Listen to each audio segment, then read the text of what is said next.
Welcome to Rajasthan GK training. दोस्तों स्वागत आप सभी हाई कोर्ट एलडीसी के सभी अभ्यर्थियों का राजस्थान जीके ट्रेनिंग के इस महत्वपूर्ण यूट्यूब चैनल पर। दोस्तों ये हमारा हिंदी का दूसरा मॉडल पेपर है। अगर आपने पहला मॉडल पेपर नहीं देखा तो नीचे डिस्क्रिप्शन बॉक्स में लिंक दिया गया है प्लेलिस्ट का, जाकर के राजस्थान सामान्य ज्ञान और हिंदी का पहला मॉडल पेपर जाके आप देख सकते हैं। बहुत ही इंपॉर्टेंट प्रश्न शामिल किए हैं दोस्तों, आपकी एग्जाम में छपने वाले हैं। तो चलिए दोस्तों शुरू करते हैं। पहला प्रश्न दोस्तों आप सबके लिए कि प्रत्यर्पण शब्द बना है। तो दोस्तों प्रत्यर्पण जो शब्द है वो किन किन चीजों से मिलकर बना है? तो प्यारे दोस्तों प्रत्यर्पण शब्द अपने प्रति प्लस अर्पण से मिलकर बना हुआ है प्रत्यर्पण। ठीक है, चलिए दूसरा प्रश्न है कि गुण संधि से बना शब्द कौन सा है? तो गुण संधि से दोस्तों अपने साहित्योन्ति बना हुआ है। साहित्योन्ति शब्द अपने गुण संधि से बना हुआ शब्द है। ठीक है, 50 प्रश्न पूछूंगा दोस्तों, नीचे कमेंट करके माध्यम से आप मुझे बता सकते हैं कि आपके 50 प्रश्नों में से कितने प्रश्न सही हो रहे हैं। चलिए तीसरा प्रश्न है प्यारे दोस्तों, तीसरा प्रश्न क्या कह रहा है कि सही ढंग से पढ़ना कि गुण संधि का सही उदाहरण बताइए। दोस्तों गुण संधि का अगर हम सही उदाहरण की बात करें दिए गए ऑप्शन में तो भारत तेंदु अपने गुण संधि का एक महत्वपूर्ण उदाहरण है, भारत तेंदु। चलिए अगला प्रश्न है प्यारे साथियों कि इनमें से किस शब्द की संधि अशुद्ध है? तो इनमें से ऐसा कौन सा शब्द है जिसकी जो संधि विच्छेद है वो अशुद्ध है, तो यानी कि शुद्ध नहीं है, इसके बारे में बताना है दोस्तों। तो बात करें देवी, देवी प्लस अवतरण, देवी अवतरण बिल्कुल सही है। स्त्री प्लस उपयोगी, स्त्री उपयोगी ये बिल्कुल गलत है प्यारे दोस्तों। अधि प्लस अधीन, अध्ययधीन बिल्कुल सही है। सत प्लस मार्ग, सत मार्ग बिल्कुल सही है। चलिए अगला प्रश्न है प्यारे साथियों कि शाखा मृग शब्द में समास कौन सा है? तो शाखा मृग, शाखा मृग में समास आपसे पूछ ले तो आपको बताना है प्यारे साथियों बहुव्रीहि समास है शाखा मृग में। ठीक है, चलिए अगला प्रश्न है कि जिस समास के दोनों पद अप्रधान होते हैं वहां पर कौन सा समास होता है? तो जिस समास के दोनों पद अप्रधान होते हैं ना वहां पे एक समास होता है, और कौन सा होता है? बहुव्रीहि समास होता है, जहां पे दोनों पद अप्रधान होते हैं। अगला प्रश्न है कि संधि और समास में क्या समानता है? तो संधि और समास में दोस्तों अगर हम समानता की बात करें तो कौन सी इनमें समानता है? तो इसका सही जवाब आ जाएगा प्यारे साथियों, इसका सही जवाब आ जाएगा संधि और समास में क्या समानता है? तो दोनों ही शब्दों को संक्षिप्त करते हैं, यही इसकी एक समानता देखने को मिलती है। अगला है प्यारे साथियों कि अनायास में कौन सा समास है? तो अनायास में कौन सा समास है दोस्तों? तो अनायास में अपने अव्ययीभाव समास देखने को मिलता है। अगला शब्द है कि शब्द में सु उपसर्ग का प्रयोग नहीं हुआ। तो ऐसा शब्द कौन सा है जिसमें सु उपसर्ग का प्रयोग नहीं हुआ? तो दोस्तों सुहास में हुआ है, सुयोग्य में हुआ है, सुखद में हुआ, लेकिन सुरेंद्र में अपने सु उपसर्ग का प्रयोग यहां पे नहीं हुआ है प्यारे साथियों। चलिए अगला प्रश्न है कि किस शब्द में कु का प्रयोग उपसर्ग के रूप में नहीं है? तो ऐसा कौन सा शब्द है जिसमें कु का प्रयोग उपसर्ग के रूप में नहीं है? तो ऐसा शब्द है दोस्तों कुफल में है, कुरूप में है, कुमार्ग में है, लेकिन कुसुम में नहीं हुआ। ठीक है, चलिए अगला किस शब्द में प्र उपसर्ग नहीं है? तो प्र उपसर्ग अपने किस शब्द के अंतर्गत नहीं है दोस्तों? अपने प्रकाश में नहीं है, प्रसिद्धि में है, प्रवाह में है, प्राध्यापक में है, लेकिन प्रकाश में प्र उपसर्ग का उपयोग नहीं हुआ है। चलिए अगला प्रश्न है कि स्वागत में किस उपसर्ग का प्रयोग हुआ है? तो स्वागत के अंतर्गत अगर बात करें तो सुआगत, सु प्लस आगत। ठीक है, सुआगत में सु उपसर्ग का प्रयोग हुआ है। अगला प्रश्न है कि गरीबी में कौन सा प्रत्यय है? तो गरीबी में प्रत्यय की बात करें तो ई, गरीबी, गरीबी यानी कि छोटी बड़ी ई का प्रयोग हुआ है। अगला है कि अध्ययन शब्द में प्रत्यय कौन सा है? तो अध्ययन शब्द के अंदर हम प्रत्यय की बात करें प्यारे साथियों तो इसमें आ जाएगा अन्न, अन्न यानी कि अध्ययन में प्रत्यय कौन सा है? तो अन्न प्रत्यय देखने को मिलता है अध्ययन में। अगला प्रश्न है प्यारे साथियों कि उड़ान में प्रयुक्त प्रत्यय निम्न में से कौन सा है? तो उड़ान में कौन सा प्रत्यय देखने को मिलता है? तो उड़ान आन प्रत्यय देखने को मिलता है। चलिए अगला प्रश्न है दोस्तों, अगला प्रश्न कह रहा है कि किस शब्द में ता का प्रयोग प्रत्यय के रूप में नहीं है? तो ऐसा कौन सा शब्द है जिसमें ता का प्रयोग प्रत्यय के रूप में नहीं है? तो ऐसा शब्द कौन सा है दोस्तों?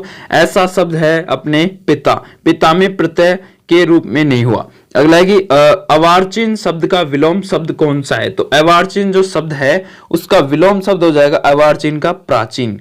चलिए अगला प्रश्न है कि शाश्वत शब्द का विलोम शब्द कौन सा है? तो शाश्वत शब्द का विलोम शब्द हो जाएगा क्षणिक। क्या आ जाएगा? क्षणिक। अगला है कि वक्र का विलोमार्थी शब्द कौन सा है? तो वक्र का विलोमार्थी शब्द की बात करें तो ऋजु वक्र का विलोमार्थी शब्द आ जाएगा। अगला है प्यारे साथियों, तरुण का विपरीतार्थ शब्द कौन सा है? तो तरुण को अगर हम उल्टा करें तो इसका आ जाएगा वृद्ध। क्या आ जाएगा? वृद्ध। अगला है शिक्षक बड़ा भारी बृहस्पति, अनेकार्थ शब्द का समानार्थी शब्द कौन सा है? तो शिक्षक बड़ा भारी बृहस्पति, ये सभी के सभी दोस्तों अपने गुरु के क्या है? अनेकार्थी शब्द हैं। ठीक है, अनेकार्थी का एक समान शब्द है। अगला है प्यारे साथियों, अगला है कि मशीन, आराम, आज से पिछला दिन, आज से अगला दिन, किसके अनेकार्थ शब्द है? ये दोस्तों सभी के सभी कल के अनेकार्थ शब्द हैं। ठीक है, चलिए अगला प्रश्न है कि पत्र शब्द का अनेकार्थ समूह सही है? तो पत्र शब्द का अनेकार्थ समूह की बात करें तो पत्र में दोस्तों पत्ता भी आता है, चिट्ठी भी आती है, पंख भी आते हैं। चलिए अगला प्रश्न है, अगला प्रश्न क्या कह रहा है कि निम्नलिखित में से अनमेल अनेकार्थ शब्द कौन सा है? जिसका कोई मेल नहीं है वो शब्द कौन सा है? तो दोस्तों इसमें नग, पक्षी, शून्य, वन, यही अपना अनमेल शब्द है। अगला प्रश्न है कि समश्रुत शब्द प्रथा, प्रथा एक तरफ है प्रथा और दूसरी तरफ भी प्रथा, किस क्रम में सटीक शब्द हैं, सटीक अर्थ हैं? तो प्रथा एक तरफ, प्रथा का दूसरा अर्थ होता है दोस्तों कुंती और दूसरी होती है रीति। ठीक है, एक तो कुंती होती है प्रथा का और एक होती है रीति। चलिए रीति रिवाज कह सकते हैं उसको। अगला है कि कौन सा विकल्प उचित नहीं है? तो इनमें से कौन सा विकल्प है दोस्तों वो उचित नहीं है? तो वसन, बर्तन, व्यसन, मद्यपान, ये अपने उचित नहीं है। ठीक है, चलिए और सभी उचित हैं। अगला है कि अभिराम, अविराम शब्द का अर्थ युग्म कौन सा है? तो अभिराम, अविराम शब्द युग्म का अर्थ की बात करें तो दोस्तों अभिराम, अभिराम का अर्थ होता है सुंदर। अभिराम का क्या होता है? सुंदर। और अविराम का होता है लगातार, यानी कि जिसमें कोई विराम ना हो, अविराम होता है, यानी कि लगातार कह सकते हैं। तो किस शब्द युग्म के अर्थ में व्यक्तिक्रम है? तो किस शब्द युग्म के अर्थ में व्यक्तिक्रम है? तो व्यक्तिक्रम दोस्तों अपने देखने को मिलता है किस शब्द युग में? तो इसमें देखने को मिलता है उद्दंड, उद्दत, उद्दंड और उत्तर तैयारी, यानी इसमें अपने व्यक्तिक्रम देखने को मिलता है। अगला, इनमें से किस शब्द में स्वर मात्रा संबंधी अशुद्धि है? तो स्वर मात्रा संबंधी अशुद्धि की बात करें तो विरहणी अपने स्वर मात्रा संबंधी अशुद्धि है।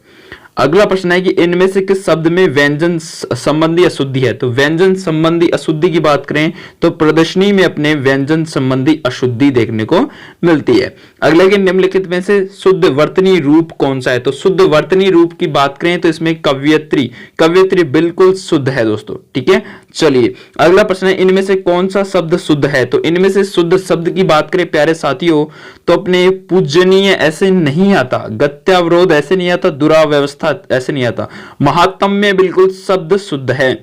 चलिए अगला है कि निम्न में से कौन सा वाक्य शुद्ध है? तो इनमें से भी अपन को ऐसा कौन सा वाक्य है जो बिल्कुल शुद्ध है? तो वृक्षों पर पक्षी बैठा है, नहीं। पक्षी पर वृक्ष बैठा है, नहीं। वृक्षों पर पक्षी बैठा है, नहीं। वृक्ष पर पक्षी बैठा है, ये अपने बिल्कुल शुद्ध है। अगला है कि निम्न में से कौन सा वाक्य शुद्ध है? तो इसकी भी बात करें तो मैं मंदिर के अंदर गया, मैं मंदिर गया, नहीं। मैं मंदिर में गया, नहीं। मैं मंदिर गया, ये राइट आंसर आ जाएगा। अगला प्रश्न है कि कौन सा वाक्य सही है? तो इनमें से वाक्य कौन सा है जो बिल्कुल सही है? तो मोहन मिठाई के लिए लाओ, मिठाई के लिए लाओ, ये गलत है। मोहन ने मिठाई लाओ, ये भी गलत है। मोहन के लिए मिठाई लाओ, ये बिल्कुल राइट आंसर है। मोहन की मिठाई लाओ, ये भी गलत है। मोहन के लिए मिठाई लाओ, ये राइट आंसर आ जाएगा वाक्य। अगला है कि शुद्ध वाक्य का चुनाव कीजिए। अगर हम बात करें शुद्ध वाक्य इनमें से कौन सा है प्यारे साथियों, तो शुद्ध वाक्य का चुनाव करें, कल को मैं अपने कल को मैंने आपके घर आऊंगा, ये भी गलत है। कल मैं आपके घर आऊंगा, ये बिल्कुल सही है। कल को मैं अपने, ये भी गलत, ये भी गलत। ठीक है, अगला है कि आज बहुत पानी गिरा, वाक्य है। तो आज बहुत पानी गिरा, ये कौन सा वाक्य है प्यारे साथियों? साधारण वाक्य। कौन सा है? साधारण वाक्य। चलिए अगला प्रश्न है, जब तक वह घर पहुंचा तब तक उसके पिताजी जा चुके थे, वाक्य कौन सा है? तो वाक्य है दोस्तों मिश्रित वाक्य है। ठीक है, चलिए अगला प्रश्न है, जिस शब्द के एकाधिक अर्थ निकलते हैं वो शब्द क्या कहलाता है? जिसके अनेक अर्थ निकलते हैं वह शब्द श्लिष्ट कहलाता है। क्या कहलाता है? श्लिष्ट के नाम से जाना जाता है वह शब्द। अगला प्रश्न प्यारे साथियों, दो बार जन्म लेने वाले के लिए एक शब्द कौन सा है? तो दो बार जन्म लेने के वाले द्विज। ठीक है, जिसकी पत्नी मर गई हो उसके लिए एक शब्द कौन सा है? तो जिसकी पत्नी मर गई हो उसके लिए शब्द है विधुर। क्या है? विधुर। चलिए अगला प्रश्न है दोस्तों कि निरीक्षक शब्द का सही अर्थ कौन सा है? तो निरीक्षक शब्द का सही अर्थ बात करें तो कार्य व्यवस्था की देखरेख करने वाले कोई निरीक्षक कह सकते हैं। ठीक है, चलिए अगला प्रश्न है कि प्रभुता पाही काहे मंद नाही, प्रभुता पाही काहे मंद नाही लोकोक्ति का सही अर्थ कौन सा है? तो लोकोक्ति का सही अर्थ है उच्च पद प्राप्त करके किसे घमंड नहीं होता। तो ये अपने लोकोक्ति का सही अर्थ है। अगला है कि कौन सा क्रम सही नहीं है? तो कौन सा क्रम इनमें से सही नहीं है? तो होनहार बिरवान के होत चिकने पात, ये मुहावरा नहीं है दोस्तों, यही अपना सही नहीं है। और सभी सही है कि अक्कल के घोड़े दौड़ना, ये मुहावरा है। हथेली पर सरसों नहीं उगती, ये भी लोकोक्ति है। विष दे पर विश्वास न दे, ये भी लोकोक्ति है। ठीक है, लेकिन यही अपना सही नहीं है। अगला प्रश्न है कि कलेजा फटना मुहावरे का सही अर्थ कौन सा है? तो कलेजा फटना मुहावरे का सही अर्थ है असहनीय दुख होना। ठीक है, चलिए अगला प्रश्न है कि अंगारे उगलना मुहावरे का सही अर्थ कौन सा है? तो अंगारे उगलना दोस्तों कठोर वचन कहना ही मुहावरे का सही अर्थ है। किस क्रम में मुहावरा है? तो ऐसा कौन सा क्रम है जिसमें मुहावरा है? तो दोस्तों दूर के ढोल सुहावने, इसमें मुहावरा है। ठीक है, चलिए अगला है दोस्तों कि निजवाचक सर्वनाम का उदाहरण कौन सा है? तो निजवाचक सर्वनाम का उदाहरण की बात करें तो हमें अपना काम स्वयं करना चाहिए, निजवाचक सर्वनाम का उदाहरण है। अगला प्रश्न है प्यारे साथियों कि अध्यापक ने कक्षा में गणित की परीक्षा ली, वाक्य कौन सा है? तो वाक्य कौन सा है दोस्तों कि अध्यापक ने कक्षा में गणित की परीक्षा ली? तो दोस्तों ये अपने कर्तव्यवाचक वाक्य देखने को मिलता है।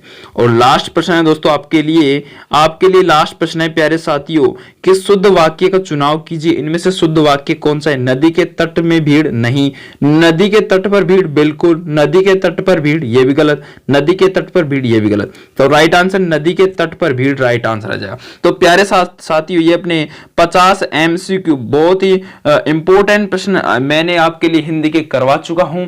आपके 50 में से कितने प्रश्न सही हुए नीचे कमेंट के माध्यम से आप हमें बता सकते हैं। इसकी पीडीएफ फाइल डाउनलोड करने के लिए टेलीग्राम चैनल को ज्वाइन जरूर कर लीजिएगा। अगर आपने पिछली वीडियो नहीं देखी तो नीचे डिस्क्रिप्शन बॉक्स में लिंक दिया गया है प्लेलिस्ट का, जाके सारी वीडियो को देख लीजिए। 2 वीडियो पड़ी हुई है। ठीक है, तो मिलते हैं कल इसी वक्त। थैंक यू, धन्यवाद।